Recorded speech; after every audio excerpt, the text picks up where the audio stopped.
अस्सलाम वालेकुम, hello everyone, this is me Hina Niazi और आप लोग देख रहे हैं show time with Rameez Raja T20 world cup special. हम आपके लिए लेकर आए हैं स्पेशल शो जिसमें हम बहुत सारी चीज़ों पर बात करेंगे, तबसरे होंगे, तज्ज़िये होंगे, क्रिकेट पर बात होगी, हमारे बहुत ज़बरदस्त आर्टिस्ट की परफॉर्मेंस से भी आप लोग महसूस होते रहेंगे। हमारी ये भी कोशिश रहेगी कि हम इसमें म्यूज़िक का भी तड़का लगाएं और बग़ैर वक्त ज़ाया कि आई थिंक मैं अपने गेस्ट की जानिब बढ़ती हूँ, अपने पैनल की जानिब बढ़ती हूँ जो कि बहुत ही ज़बरदस्त है। डैलस से हमें ज्वाइन कर रहे हैं Ramiz Raja Sahib. Thank you so much for joining us. How are you? Hello subcontinent के लोगों। Hi, hello, I like what you are wearing. मुझे लगता है खूब शॉपिंग भी चल रही है आपकी वहाँ पे। ये बहुत ही चीप किस्म की टी शर्ट मैंने पहनी हुई है, ये ज्यादा महंगी है। ठीक हो गया, हम मैच पे भी बात करेंगे। अपने में पैनलिस्ट का जो यहाँ स्टूडियोज में मौजूद है उनका भी तारुफ कराती चलूं। अजहर अली साहब हमारे साथ मौजूद हैं। कैसे हैं आप? मैं ठीक ठाक, आप आंधी कैसी से हैं? बच के ठीक तरीके से ऑफिस पहुंच गए हैं? हाँ जी, आंधी आज बहुत जबरदस्त आई थी। 2-3 बोर्ड गए हैं सामने से, जी, बचत होगी गाड़ी अच्छा, की। जितने जबरदस्त हमें मैचेस देखने को मिल रहे हैं ना, मौसम में भी उतना ही ट्विस्ट आता जा रहा है। इरफान जहीर साहब हमारे साथ मौजूद हैं। कैसे हैं? अल्हम्दुलिल्लाह जी, थैंक यू। मैचेस के साथ साथ वेदर को भी इंजॉय कर रहे हैं? हाँ, वो यूके से आया था तो गर्मी बर्दाश्त नहीं हो रही थी, अल्लाह ताला ने मौसम अच्छा कर दिया इधर। जी, अच्छा, वैसे यूएस से ना मुझे लग रहा है कि रमीज सर ने कोई साइक्लोन भिजवा दिया क्योंकि इतनी तूफानी किस्म की जो है ना वो बारिश भी हो रही थी और आंधी भी आ रही थी। मेरी कोशिश यही है कि आपका टेम्परेचर ठंडा रखा जाए। और ये अभी अजहर अली बात कर रहे थे 2-3 बोर्ड गिर गए, तो पीसीबी तो कायम है ना। जी जी, बिल्कुल कायम है। कायम है अभी तक। तो पहले हम आज वाले अभी जो मैच हुआ उस पर बात कर लेते हैं। साउथ अफ्रीका की अगर बात की जाए तो they won the match by 6 wickets. Sri Lanka की अगर बात करें तो they won the toss and they decided to bat first, लेकिन 77 रन्स पे सारी टीम ढेर हो गई। और इनकी परफॉर्मेंस को भी आज एनालाइज करने की कोशिश करेंगे, डिटेल में बात होगी, लेकिन पहले हम साउथ अफ्रीका की परफॉर्मेंस की बात करेंगे। और रमीज सर, आपका कॉमेंट लेना चाहूंगी। देखिए, ये श्रीलंका भी आन जान जिमखाना बन गई हुई है, इसलिए कि वो टेल एंडर्स को मिडिल ऑर्डर में खिला देते हैं। हालांकि वो ठीक है, असरंगा जो है वो लीग क्रिकेट में स्कोर वगैरह कर लेते हैं, बट आपके मेजर वो फोर्स नहीं हो सकते हैं मिडिल ऑर्डर में। और फिर फास्ट बॉलिंग पे प्रॉब्लम है, श्रीलंका को बड़े अरसे से प्रॉब्लम है। एक्सपीरियंस भी भर्ती करने की कोशिश की है इन्होंने एंजेलो मैथ्यूज की शेप में, बट ये एक एम्बैरेसिंग डिफीट है। 77 पे चाहे जैसी मर्जी विकेट हो, नई विकेट न्यूयॉर्क की, बहुत सारे इसके साथ आप चीजें अटैच कर सकते हैं, बट फिर भी एक इंटरनेशनल साइड 77 पे आउट हो जाए, it's just not good enough. Exactly, और हम ये भी देख रहे हैं कि पिछले कुछ सालों से उनकी परफॉर्मेंस बहुत डिटीरियोरेट होती चली जा रही है और बिलो द एवरेज परफॉर्म कर रहे हैं। आप क्या समझते हैं, इतने बड़े इवेंट में आके इस तरह से कोलैप्स कर जाना, इनका फ्यूचर कोई ब्राइट नहीं लग रहा? ये सब कॉन्टिनेंट टीम्स जो हैं, ये आई थिंक तेज बॉलिंग के खिलाफ मासवाए इंडिया के बाकी जो है वो 19-20 कसर रही गई हुई है। कोई शॉर्ट बॉल पे भाग जाते हैं, कई शॉर्ट बॉल खेलना नहीं आता है, पेस से घबरा जाते हैं कई दफा। और T20 में अगर आपके पास पेस है तो अब वो यूज करेंगे। नोकिया अच्छे खासे तेज बॉलर हैं। और श्रीलंका की देखें ना, इनको वापस डोमेस्टिक क्रिकेट, अपनी लीग जो खेलते हैं, मेरे ख्याल से ये ज्यादातर इंडिविजुअल, जैसे वेस्ट इंडीज है ना, इंडिविजुअल लेवल के ऊपर ब्रिलियंस है। जब ये इकट्ठे आते हैं ना under the banner of the country, ये बिल्कुल ही ब्रेकअप हो जाती है टीम। इनकी यूनिटी है, इनकी कोई पता नहीं, इनका दिल सही जगह पे नहीं है जब ये अपनी कंट्री के लिए खेलते हैं। बिल्कुल बिल्कुल। अजहर अली साहब, आपसे भी जानना चाहेंगे क्योंकि आप भी कैप्टन रहे हैं पाकिस्तानी क्रिकेट टीम के। कैप्टन के लिए कितना इंपॉर्टेंट डिसीजन होता है कि पहले बैटिंग करनी चाहिए या फिर बॉलिंग करनी चाहिए, और ये फिर मैच को कितना बदल सकता है? आई थिंक देखिए, टॉस पे आप पूरा मैच तो डिपेंड नहीं करते, लेकिन ऑब्वियसली जब आप टॉस जीतते हैं तो आपकी कोशिश होती है कि बेस्ट जो भी आप बेस्ट डिसीजन उस सिचुएशन को, कंडीशंस को देखते हुए, ऑपोजिशन को देखते हुए करें। बट आई फील कि आज एक फ्रेश, इतने ज़्यादा मैचेस हुए नहीं है यहाँ पे, तो यू नीड टू सी कि यार ये पिच कैसा है, तो यू ऑलवेज बोल फर्स्ट ना, कि स्पेशली T20 क्रिकेट में। और T20 क्रिकेट में देखा गया नॉर्मली लोग पहले बॉलिंग करना बेहतर समझते हैं, उनका टारगेट जेन में होता है कि यार ये टारगेट इस, वरना सेट करना हर टीम के बस की बात नहीं होती। वो हर दफ़ा यही कहते हैं 10-15 रन शॉर्ट रह गए, लेकिन आज उन्होंने टॉस जीत के बैटिंग करने का फैसला किया, तो उसके अंदर आई फील कि फिर आपको एक ऐसा टोटल ज़रूर करना चाहिए कि फिर आप उस पर फाइट कर सकें। 77 is not good enough. Again pitch का ज़रूर देख सकते हैं कि जितना भी हम देखें साउथ अफ्रीका की बॉलिंग हो या श्रीलंका भी बॉलिंग कर रहा था, बैट पे बॉल नहीं आ रहा था, अनइवन बाउंस भी देखने को मिला और बॉल बहुत ज़्यादा फंस रहा था, स्पिनर का स्पिन भी हो रहा था, तो बैटिंग के लिए आसान नहीं थी। लेकिन श्रीलंका की बैटिंग ऐसी है कि हमने 50 ओवर वर्ल्ड कप में भी उनकी परफॉर्मेंस देखी है, अभी भी हम देखते आ रहे हैं कि कंसिस्टेंसी उनकी बैटिंग में नहीं है, प्रेडिक्टेबल बिल्कुल भी नहीं है। कभी कभी बहुत अच्छा परफॉर्म कर जाते हैं लेकिन हेयर एंड देयर, नॉर्मली इनका ये कोलैप्स होते हैं तो एकदम ही कोलैप्स हो जाते हैं। तो आज भी वही देखने को मिला, एकदम ये कोलैप्स ही कर गए, बिल्कुल ढेर हो गए साउथ अफ्रीका। और बॉलिंग उनकी नोकिया हो, जैनसन हो, रबाडा हो, उनकी टॉप क्वालिटी, पांचों बॉलिंग ऑप्शन जो उनके हैं वो आउटस्टैंडिंग। और स्पिनर ऋषभ महाराज टेस्ट के बहुत ज़बरदस्त स्पिनर हैं और वो T20 क्रिकेट में भी उन्होंने नए बॉल से भी समटाइम बॉल करते हैं, मिडिल ओवर्स में भी अटैकिंग बॉल करते हैं। हालांकि फिंगर स्पिनर्स को नॉर्मली हम देखते हैं कि डिफेंसिव बॉलिंग करते हैं, लेकिन उनकी बॉल में बाइट भी है, आर्मर भी बहुत अच्छा करते हैं, तो ही always amongst the wickets as well. So top quality bowling attack और एक साउथ अफ्रीका का बेहतरीन स्टार्ट आई थिंक कहेंगे वर्ल्ड T20। एग्जैक्टली। इरफान साहब आपका भी कमेंट लेना चाहेंगे। और अगर श्रीलंका की परफॉर्मेंस की बात हम करें तो डिटीरियोरेट होती चली जा रही है और बुरी तरह एक्सपोज हो चुके हैं, जबकि हम जब साउथ अफ्रीका की बात करते हैं they played really well. Sri Lanka की अगर पहले बात करें ना तो ये 3 साल से इनका डिक्लाइन शुरू हुआ है और ये डिप इनका काफ़ी लंबा हो चुका है।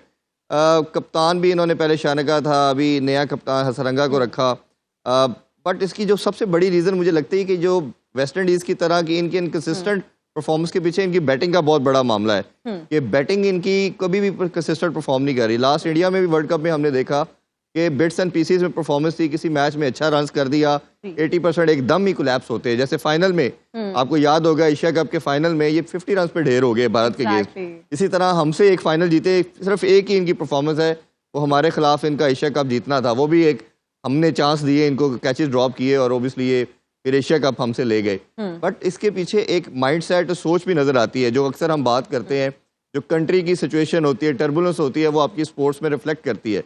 तो श्रीलंका के जो सूरत हाल 2-3 साल से हम देख रहे हैं, बोर्ड के अंदर चेंजिंग, बाकी मामलात के अंदर, हमें डर लगता है खुदा न खास्ता कि हम भी उसी ट्रैक पे हैं।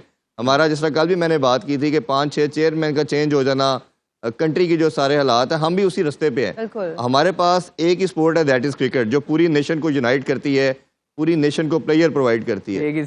इसमें मैं छोटा सा वाकया बड़ा फनी था उस टाइम पे, जब मैं खेल रहा था, ये तब का वाकया, नाम नहीं लूंगा, लेकिन उस टाइम पे इतना चेयरमैन चेंज हो रहे थे कि रात को ट्रेनिंग करके गए, सुबह आए हैं ना तो सुबह आए हैं तो चेयरमैन चेंज था।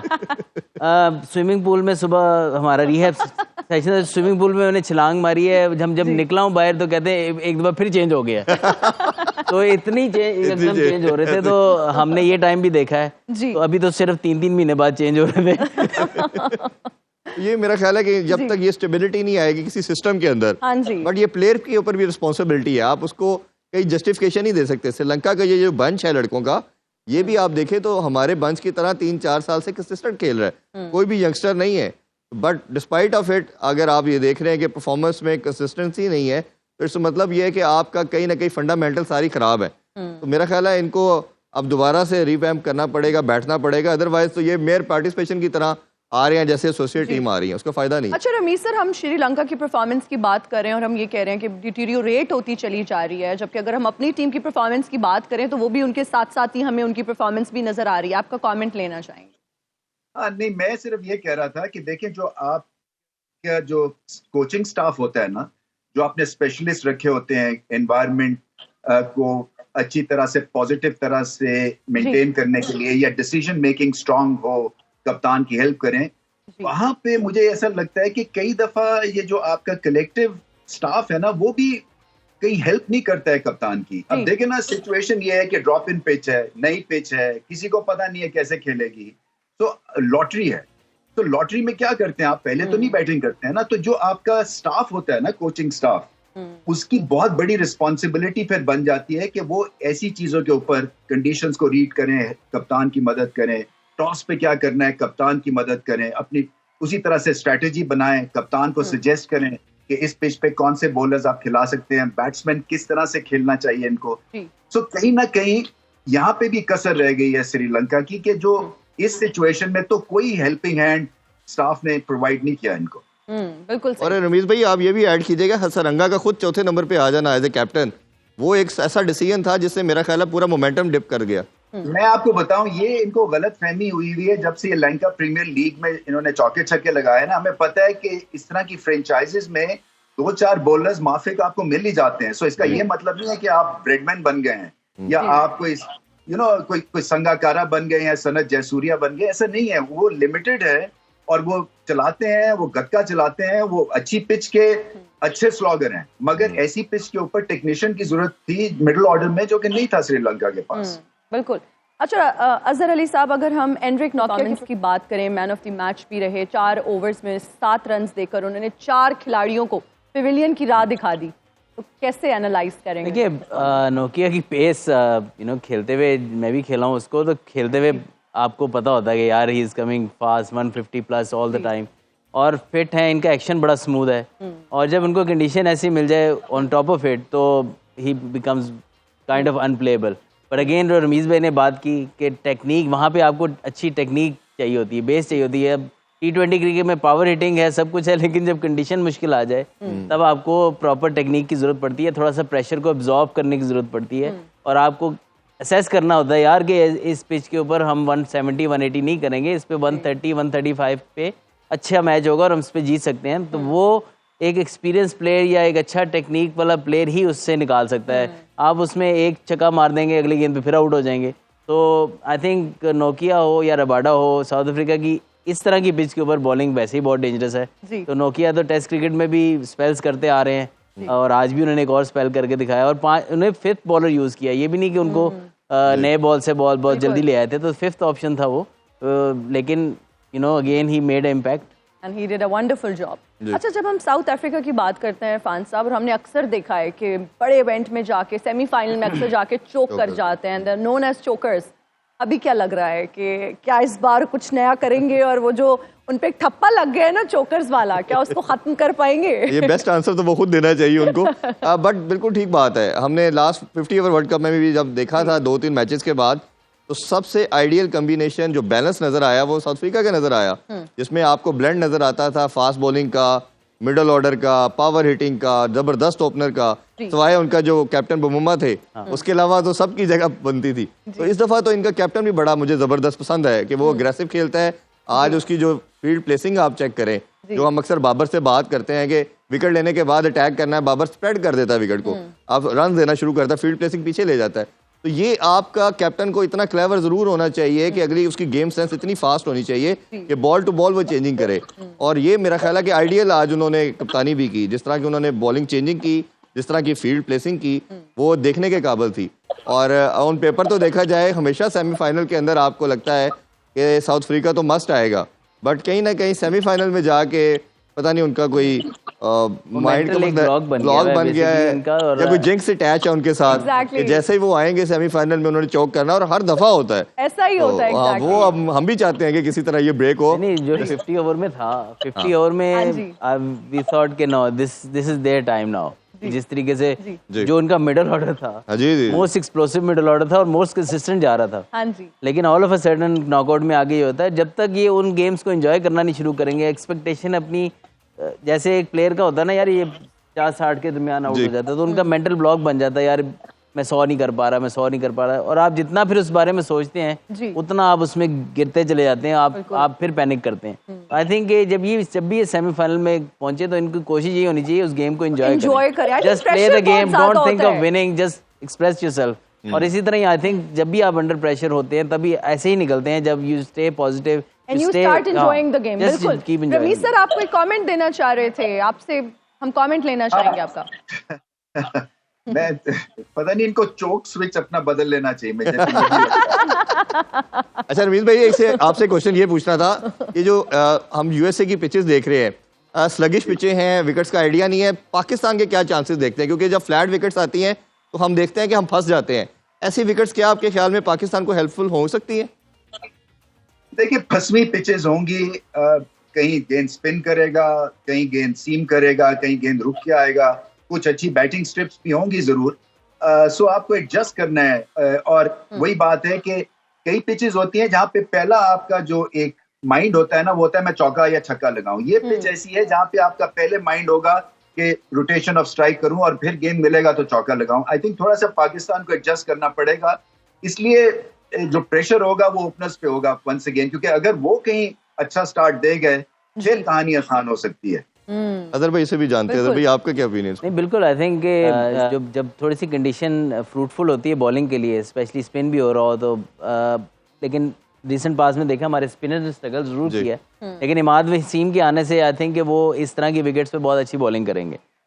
फास्ट बॉलर्स हमारे पास पोटेंशियल बहुत है, फॉर्म में अगर आते हैं और इन कंडीशन में वो बॉलिंग करते हैं तो किसी भी साइड को वो बिलो पार टोटल पे आउट कर सकते हैं। हमेशा पाकिस्तान को जो टूर्नामेंट्स जिताए हैं ज़्यादातर वो बॉलर्स ने जिताए हैं, और हमेशा अगर किसी से पूछे ना टूर्नामेंट कौन जितवाता है तो टूर्नामेंट हमेशा बॉलर्स ही जितवाते हैं।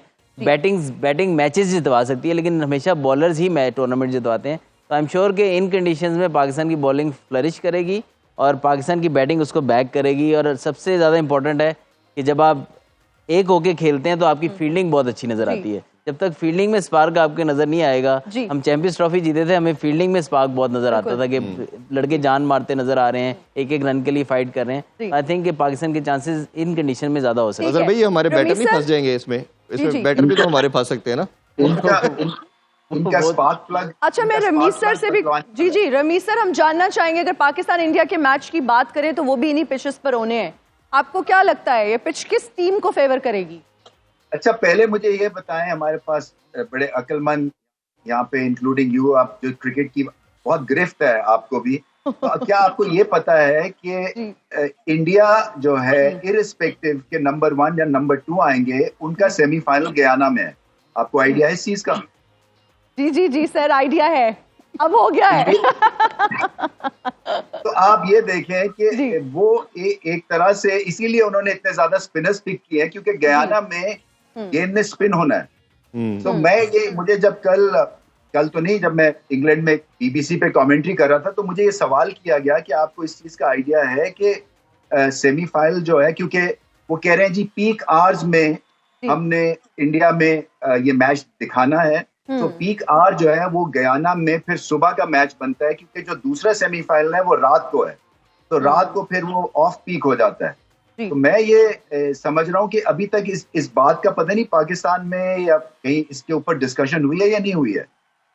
इरफान साहब, अभी डिस्कशन नहीं हुई लेकिन ये चीज पता लग गई। ये बड़ा वैलिड पॉइंट है रमीज भाई, ऑब्वियसली कि जो मैचेस इस तरह होंगे और प्रिपरेशन इस तरह ही थी, इसीलिए आप देखें ना उन्होंने अपनी टीम सिलेक्शन पे, हम कल भी मैं अजहर भाई रमीज भाई बात कर रहे थे कि स्क्वाड की सिलेक्शन इन्हीं बेसिस पे होती है, और हमारा तो वो 15 पूरे किए गए। की अगर हम बात करें तो हमारा तो भाई स्पिन डिपार्टमेंट के हालात, it's unfair on other teams कि वो उनको क्यों नहीं पहले से कोई चीज पता है जिसके बारे में वो प्लान कर सकते हैं। ये वर्ल्ड इवेंट हो रहा है, it has to be neutral, doesn't matter कि यार किसी को व्यूअरशिप ज्यादा मिलती है नहीं मिलती है, that is not the way कि आप पहले एक टीम को बता दें कि आपने तो वहीं खेलना है अगर वो पहुंचते हैं तो। एग्जैक्टली, बिल्कुल।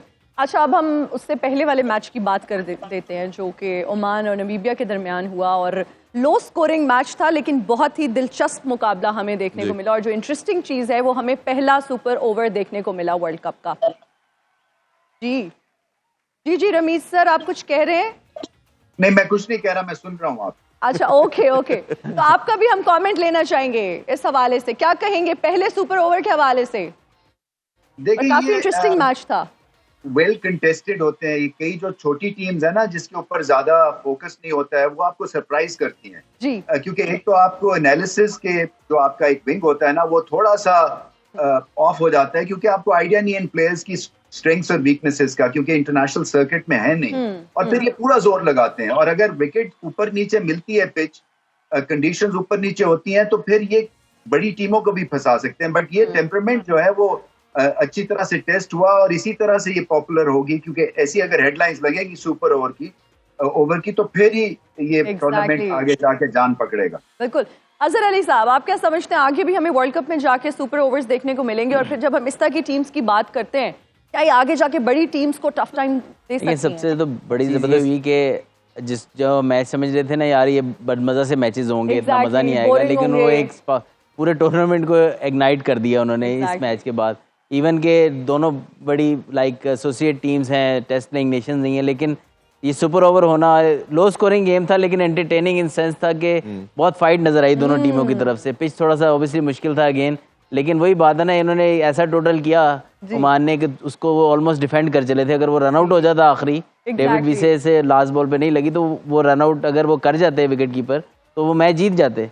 लेकिन आखिरी ओवर में सिर्फ 5 रन को डिफेंड करना, सिर्फ 4 रन देने और सुपर ओवर तक जाना, आई थिंक अमेजिंग फाइट। फिर उसके बाद जिस तरह से डेविड विसे ने अपना एक्सपीरियंस दिखाया, जिस तरह के वो फिनिशर हैं बैट के साथ भी, और डेथ बॉलिंग में भी वो अक्सर आखिरी ओवर कराते रहे हैं लाहौर कलंदर्स के लिए भी। तो आई थिंक उन्होंने एक्सपीरियंस शो किया। It was very again for experience player to come up when it's needed, team को जब रिक्वायरमेंट हो तो वो उन्होंने अपना काम किया। आई फील कि ऐसे मैचेस और भी हो सकते हैं, T20 क्रिकेट है और होने भी चाहिए, एक वर्ल्ड का इवेंट हो रहा है और कंपेटिटिव मैचेस होने चाहिए, राइट टू द वायर जाने चाहिए, और जितने ऐसे मैच होंगे हम उतने ज़्यादा एंटरटेन भी होंगे। जी ज़बरदस्त हो गया। अभी हम ब्रेक लेंगे आपसे इरफान साहब। ब्रेक के बाद जब मैं आऊँगी एक और मैंने क्वेश्चन आपसे पूछना है, वो बहुत ही इंटरेस्टिंग है, तो जानते हैं इरफान साहब को कमेंट। लेकिन ब्रेक के बाद कहीं मत जाइएगा, देखते रहिए show time with Rameez Raja T20 world cup special. And we are right back after the break. Irfan साहब, डेविड विसे की अगर बात करें तो मैन ऑफ द मैच भी रहे, 3 विकेट्स भी ली, सुपर ओवर भी उन्होंने कराया। आप क्या समझते हैं PSL खेलने का उनको फायदा हुआ है? वैसे तो उनके पास ऑलरेडी इंटरनेशनल एक्सपोजर भी है।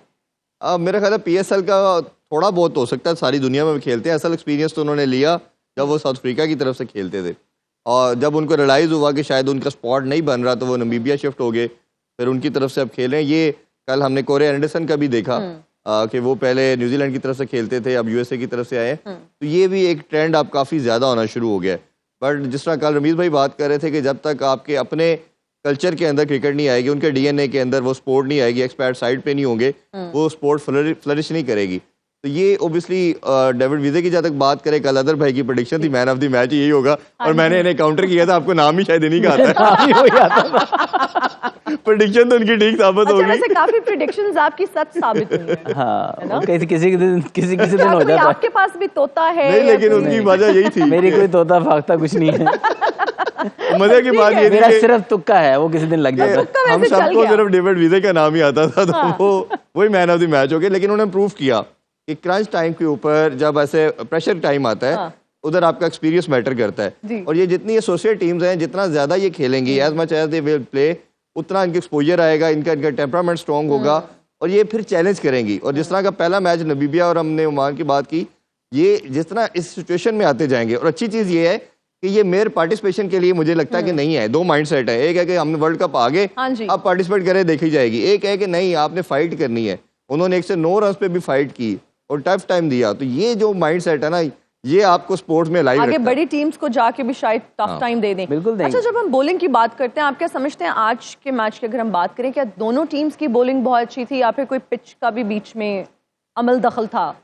देखिए, बॉलिंग बिहेवियर के हवाले से भी दोनों टीमें ने बॉलिंग अच्छी की, लेकिन ऑब्वियसली कंडीशंस भी उनको सपोर्ट कर रही थी। फिर थोड़ी शॉर्ट सिलेक्शन भी, जब अंडर प्रेशर आते हैं ना, फिर वही बात है कि प्लेयर कितना एब्जॉर्व कर सकता है उस प्रेशर को। उसमें हमने देखा जिस तरह इवन लास्ट ओवर में भी नामीबिया के प्लेयर ने रैम्प शॉट खेलने की कोशिश की, जबकि सिर्फ उनको रन बॉल चाहिए था, बल्कि रन बॉल से भी शायद 1 बॉल उनके पास ज्यादा था। तो आई थिंक वहां पर शॉर्ट सिलेक्शन के आपने मैच को खुद फंसा दिया ज्यादा, रादर देन कि आप आराम से उसको फिनिश कर सकते थे। तो I think at times short selection भी होती है, पार्टनरशिप ऐसी पिच पे बहुत ज़्यादा इंपॉर्टेंट होती हैं, तो उसका भी एक फैक्टर है। लेकिन बॉलिंग दोनों टीमों ने बहुत ज़बरदस्त की, अंडर प्रेशर स्पेशली दोनों टीमों की तरफ से। इवन ओमान के भी जो डेथ बॉलिंग कर रहे थे, जो भी उनकी स्ट्रेंथ थी, उन्होंने उसको बैक किया और उसमें वो सक्सेस मिली उनको। बिल्कुल ठीक है। रमीज सर, हम आपका भी कमेंट लेना चाहेंगे पिचेस के हवाले से। वेस्ट इंडीज़ की अगर पिचेस की बात की जाए तो कहा यह जा रहा है कि स्लो हैं, स्लगिश हैं, और US के अगर पिचेस की बात करें, क्या दोनों में आप फर्क देख रहे हैं? बहुत ही टेक्निकल सवाल शायद है जी, but I would want you to answer it. नहीं, सही है, आप बहुत टेक्निकल हो रही हैं। Thank you for the compliment जी। असल में देखें, वो दोनों लॉटरी हैं। वेस्ट इंडीज की भी कभी परफेक्ट पिचेस नहीं हुई। उनकी CPL आप देख लें जी, वहाँ पे ये हाई स्कोरिंग CPL नहीं होती है जनरली, वहाँ पे लो स्कोरिंग मैचेस होते हैं कंपेयर टू पाकिस्तान या भी जो IPL इंडिया में हुई है। और यहाँ पे ड्रॉप इन पिचेस हैं। सो इसका मौजना जो है ना, सिर्फ ये है कि ये अननोन फैक्टर है US से। यहाँ पे किसी को पता नहीं है कि मौसम कैसा है। ये जैसे मैं डेलस में हूँ, यहाँ पे आपके पाँव को एक ठंडी हवा लगती है और जिस्म पे गर्म हवा लगती है, क्योंकि जैसे ऐसे लगता है जैसे कि 2-3 मौसम जो है ना वो उसके थ्रू आप वॉक कर रहे हैं, और ये है डेजर्ट की गर्मी। अब इसमें मुझे नहीं पता कि अगेंस्ट द विंड कितना रेजिस्टेंस मिलेगा बॉलर्स को, गेंद कितना स्विंग होता है, कितनी गेंद स्पिन करेगी। तो ये इसीलिए एक्साइटमेंट भी है यहाँ पे। थोड़ा सा आपको थोड़ी सी कंडीशंस को रिस्पेक्ट भी देनी है। ये वो टिपिकल कंडीशंस नहीं है जहाँ पे आप जिधर मर्जी हिट मार देंगे। थोड़ा सा टाइम देना पड़ेगा क्रीज पे अगर आप बैट्समैन है। और बॉलर को वही बात है, लेंथ बॉल। पाकिस्तान का जो प्रॉब्लम है, लेंथ बॉल नहीं करते हैं ज्यादा, या आगे करते हैं या पीछे करते हैं, और फिर एक स्टेप पीछे रहते हैं हम ऑपोजिशन से। वो बल्लेबाज हम पे ज्यादा आगे निकल जाते हैं। बिल्कुल आप सही कह रहे हैं। अच्छा अजहर अली साहब, अगर हम नई टीम्स की बात करें, साहब तो बाद में जवाब देंगे, पहले मेरे सवालों का मुझे जवाब चाहिए। अस्सलाम वालेकुम। अस्सलाम वालेकुम। लेकिन what's with the satire? What's with the satire? क्या मतलब सटायर? क्या सटायर? रमेश भाई आपने अच्छा नहीं किया। आप यहाँ पे अपने भाई को अकेला छोड़ के अमेरिका पहुंच गए हैं। मैं माफी चाहता हूँ इसकी। वो असल में आपके वो जो है ना वीजे ने तो मैन ऑफ द मैच बन गए। वो आपका वीजा जो है ना वो यहाँ से अप्रूव नहीं हुआ। चले जी, ये तो मेरा वीजा मेरा चीजा बन गया है। बहरहाल एंजॉय करें सर, और विश यू द बेस्ट। बहरहाल आपने ये आज हैट क्यों पहनी है? मैं पहले आपको एक बात कहूंगा। ये इस जैसी लड़की इरफान और अजहर भाई की, रमेश भाई सुनिएगा, कि इस जैसी लड़की घर में पानी का गिलास तक नहीं उठाती है। यहाँ पे ये वर्ल्ड कप का इतना बड़ा जिम्मेदारी वाला जो अपने उठा लिया है। तो अच्छी बात है ना, खुशी की बात है। अच्छी खुशी की तो है ना, माशाल्लाह। फ्लॉप शो की मॉडल होती है। ऐसी भी कोई बात नहीं। अच्छा मैं यहाँ पे सवाल ये करने आया हूँ, सारे दोस्त बाप देख रहे हैं हालांकि मैच क्रिकेट का ही, और एंड मैं क्रिकेट लवर भी हूँ, ये नहीं कि वकालत ही करता हूँ। अफजल मरवत साहब थोड़ा इधर हो जाए ना। मुझे एक सवाल ये है आपसे कि ये जो शायर ने लिखा था कि तुंदी बाद मुखालिफ से ना घबरा ए उखाब, ये तो ऊंचा उड़ती है तुझे उड़ाने के लिए जी, ये तो ऊंचा चलती है। लेकिन आपको पता है कि अखाब ने क्या कहा है? जावा हवा देना। और ये लंबे लंबे बातें करते। मैंने आज के दौर में ना चीजों को बड़ा शॉर्ट कर दिया है। अच्छा, शॉर्ट मतलब शॉर्ट? बिल्कुल शॉर्ट। वैसे मैं गिला करूंगा, ये आप लोगों ने वर्ल्ड कप शुरू किए, मुझे बताइए क्यों नहीं? अफजल मरवत साहब, आपको क्या बताने की जरूरत है? आपका अपना शो है, आप कभी भी आ सकते हैं। ये कह रही है, हो सकता है जाए ना अब ये। नहीं ऐसी भी बात नहीं है। देखिए मुझे आप में लकड़ी का गुड्डा होता है। अच्छा, उधर लकड़ी का गुड्डा, मुझे फ्लॉप फैशन शो की मॉडल। फैशन शो तो था ना। यहाँ पर तो एक दफा करो आप, इधर भी गुड्डा था ना। अच्छा मैंने पता है क्या किया है, मैंने चीजों को शॉर्ट कर दिया है। कि जैसे एक शेर है, अच्छा, कि हुकूमत से आको कि ट्रकों को बंद करें, ये रातों को हमारा त्रा काटते हैं। तो इसको शॉर्ट 4 लफ्जों में, 4 जुमलों में रमेश भाई इसको मैंने बंद किया है कि प्रोग्राम तो बढ़ गया। चलो, इधर वर्ल्ड कप चल रहा है, आप क्रिकेट की बात करें, आप ट्रकों की बात करें, आप हुकूमत की बात करें, कम ऑन यार। ये अगर ये आपका जेंडर का इस्तेमाल जो है ना वो मुझे अभी तक समझ में नहीं आ रहा। उकाब था या थी, ट्रक जो था वो था या थी, प्रोग्राम बढ़ गया या बढ़ गई, ये मुझे अभी तक नहीं समझ आ रही। रमीज भाई माशाल्लाह, यू आर हाईली इंटेलिजेंट। अगर आप वाली चीजें मेरे अंदर होती तो फिर ठीक नहीं था। नहीं, वो आप अपनी इंटेलिजेंस अपने पास ही रखें, ठीक है? मेरे इंटेलिजेंस मेरे पास है, लेकिन आपने मुझे पहले बताना था, वरना मैं अपना जो है इंपोर्ट एक्सपोर्ट का काम करना था। मैंने वर्ल्ड कप नहीं भी है, ये क्या है भाई? ये किधर हो रहा है? वर्ल्ड कप कहाँ हो रहा है? अच्छा ठीक है, इस पे हम ब्रेक में अभी अच्छा शूट की बात कर रहे हैं मुझे लगता है, लेकिन अभी हमें एक ब्रेक लेनी है। बहुत शुक्रिया शेर अफजल मरवत साहब आपका, आपके अटायर को मुझसे से डिस्कस नहीं कर सके।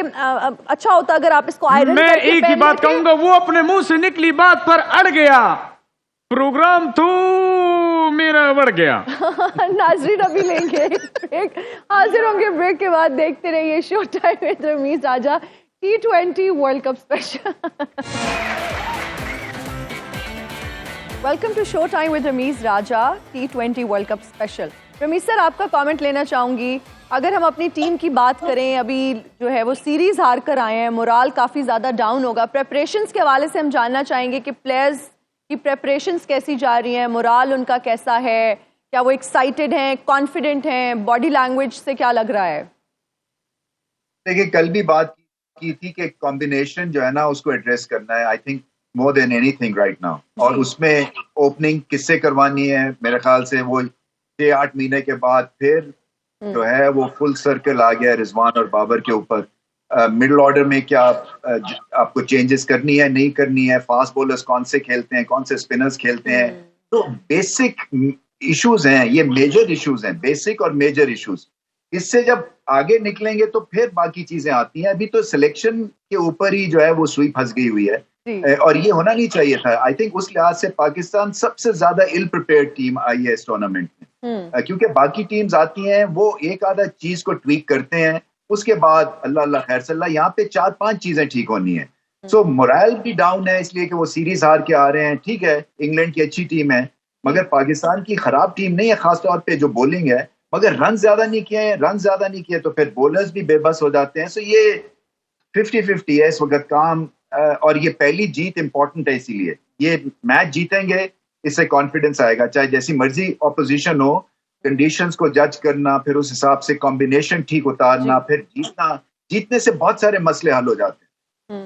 बिल्कुल। अजहर अली साहब जी, ऐड करना चाहूंगा कि हमारे तकरीबन हर आईसीसी इवेंट में हमारा यही हाल रहा है। कभी भी हम किसी भी शायद सिवाय मे बी थोड़ा सा कहेंगे 99 की जो वर्ल्ड कप की टीम गई थी इंग्लैंड में जो हुआ था, उसमें ओपनिंग पेयर तो उसमें भी चेंज हुए थे, लेकिन मेजॉरिटी ऑफ द स्क्वाड वो काफी core of the group ready था। अदर देन दैट सारे टूर्नामेंट्स में हम देखें कुछ ना कुछ चेंजेस हम करते ही रहते हैं। चैंपियंस ट्रॉफी जीते उसमें भी ओपनिंग पेयर चेंज हुआ था। उसके अलावा अगर आप 92 का वर्ल्ड कप देखें उसमें भी इंजी भाई कभी ओपन करते नजर आ रहे थे, कभी उनको नीचे लेके आ रहे थे, कभी ऊपर लेके। तो हमारा ये रहता है, फिर भी हम टूर्नामेंट जीत सकते हैं। समझते हैं कि बाबर और रिजवान पे बहुत ज्यादा प्रेशर आएगा इसी सिचुएशन? बिल्कुल, जो मेजॉरिटी रन्स जो किए हैं पिछले 3-4 साल में, वो इन्होंने स्पेशली T20 वर्ल्ड कप 2021 के बाद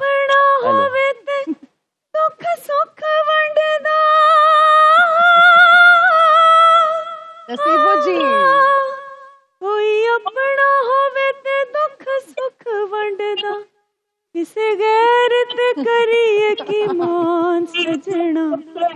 हाय अल्लाह, क्या हाल है तुम्हारा हिना बाजी? अस्सलाम वालेकुम। वालेकुम सलाम। कहाँ भेज दिया रमीज को? नहीं, मैंने कहाँ भेजा? आप तो फखर से आपका सर ऊपर होना चाहिए, आपको खुश होना चाहिए। मैंने तो उनको कॉल भी की थी, उन्होंने मेरा नंबर पता नहीं ब्लॉक कर दिया। बेसिकली गाना शुरू होने लगा था, शो खत्म हो गया। आज अच्छा किया आपने, स्टार्ट ही मैंने कहा अपनी जगह पहले ही बना। और सुनो, ओए वो है रमीज सर, आप उनसे बात कर देख रहे सकते हैं हैं। आपको। एक तो और था ये। हाँ, मैं आपका नंबर ब्लॉक नहीं कर सकता, क्योंकि आपका नंबर ब्लॉक करने के लिए बहुत बड़े हौसले की जरूरत है, नहीं कर सकता। रमीज, मैंने एक बात पूछनी थी आपसे जी। मैंने पूछना था, मेरे दांतों में दर्द था तो मैंने अपने दांत में लौंग रख लिया। मैं बाजार चली जाऊं गाड़ी पे तो मैं इसको लॉन्ग ड्राइव कह सकती हूँ? अब मुझे तो कह सकती हूँ? पहले लॉन्ग मूव कह के फिर लॉन्ग ड्राइव कह सकती। बस कर जो, आज तो तुम बिल्कुल अब्दुल फौजिया लग रहे हो। अब्दुल रजिया तो होता था, फौजिया नहीं होता। अच्छा, इस जैसा बंदा ना सुबह उठ के गुसल खाने में गिरता जरूर है। नसीबो जी, ये आपका आई मेकअप बहुत इंटरेस्टिंग हुआ है। चोरी ना कर लेना। नहीं, कभी भी नहीं। आपने मेरा चोरी करके लगाया, वो अलग बात है। ये बताओ, तुमने जूती तो तुमने बड़ी प्यारी पहनी है। Thank you, I got it. कल मैं लंडे गई, मुझे यहाँ पे ऐसी जूती नजर आई। दोनों पहने उधर ही जाती है। मैंने कहाँ से लिया ये जूती? किधर से ली है? जूती नहीं है, जूता मैंने मलेशिया से लिया है। ठीक है, साथ ही बता दिया कि मैं ट्रिप करके आई हूँ। नसीबो जी, वैसे मुझे आपके लिए बहुत दुख हो रहा है। क्यों? आपको PSL के बाद कोई गाना नहीं मिला इन्हीं हरकतों की वजह से। उस गाने में मेरे साथ बड़ी उन्होंने ज्यादती की, उन्होंने मेरा हाई सुर रखवा दिया। फिर कहते हैं नसीबो को गाना नहीं आता। मेरे से अच्छा कोई गा नहीं सकता इस मुल्क में। अच्छा, वैसे इतना एरोगेंट होना भी अच्छी बात नहीं है, शायद इसी वजह से उन्होंने दोबारा आपको अपॉर्चुनिटी नहीं दी। मुझे उनकी जरूरत भी नहीं है। देखो ना, मैं क्रिकेट के शो की मेहमान बन के आई हूँ। जी, बहुत शुक्रिया आपकी।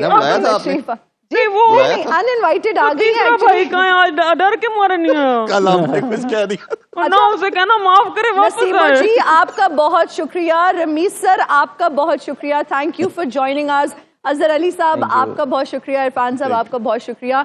मुझे दीजिए इजाजत, नसीबो जी आप अनइनवाइटेड आई हैं लेकिन फिर भी आपका बहुत शुक्रिया। बस मुझे जाने का किराया दे देना।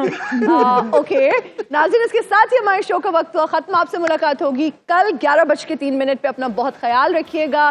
टाटा बाय बाय, अल्लाह हाफिज़।